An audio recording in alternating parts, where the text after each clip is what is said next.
Количество казахстанцев с просроченными кредитами превысило 500 000 человек. В этом году предусмотрен ряд ужесточений для банков и коллекторов, чтобы количество закредитованных людей не росло.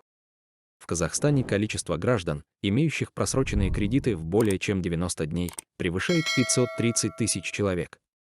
Об этом на заседании правительства сообщила председатель агентства по регулированию и развитию финансового рынка Мадина Абылкасымова. По ее данным, за 11 месяцев прошлого года кредиты банков физическим лицам увеличились почти на 30%, до 14 триллионов тенге. В том числе объем потребительских кредитов вырос на 24% до 7,6 триллионов тенге. Общее количество заемщиков составило почти 7 миллионов человек. Доля кредитов с просрочкой свыше 90 дней составила 5,6% или 461 миллиард тенге.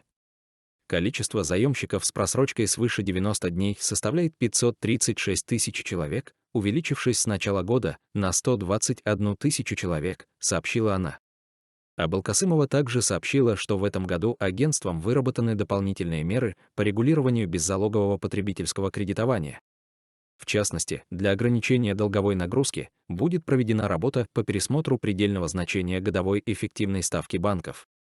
В соответствии с международным опытом годовая эффективная ставка будет установлена в зависимости от рыночных факторов, таких как процентная маржа, премия за риск, операционные расходы и стоимость фондирования, сообщила глава агентства. Для устранения арбитража ставок вознаграждения по потребительским кредитам будет проведено дополнительное ужесточение регулирования предельных ставок вознаграждения по потребительским микрокредитам микрофинансовых организаций.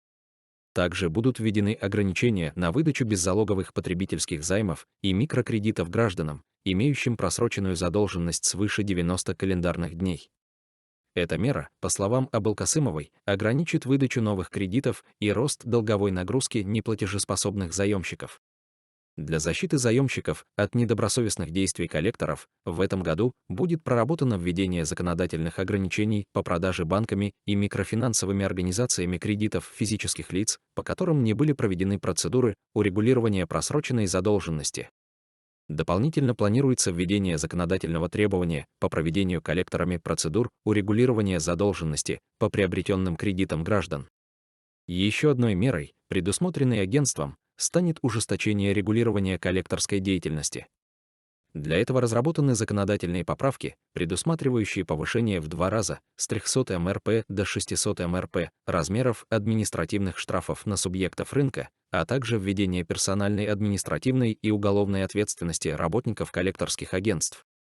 Напомним, в ходе расширенного заседания правительства 12 декабря 2022 года президент заявил о необходимости ограничения чрезмерного потребительского кредитования и более жесткого регулирования беззалогового онлайн-микрокредитования.